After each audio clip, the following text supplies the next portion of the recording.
This question from Turkey.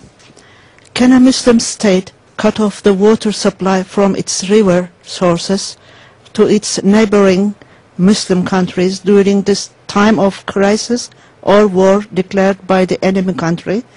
Would that be lawful according to Islam?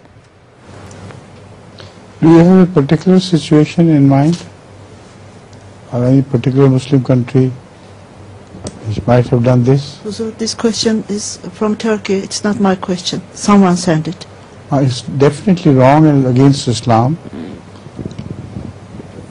In Jang-e Badr, Hazrat Rasulullah sallallahu alaihi wasallam did not cut the supply of water of the enemy as well.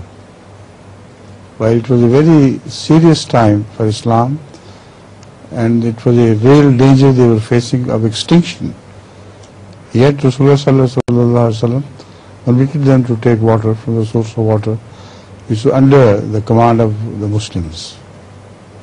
So it is definitely against law, against Islam, against the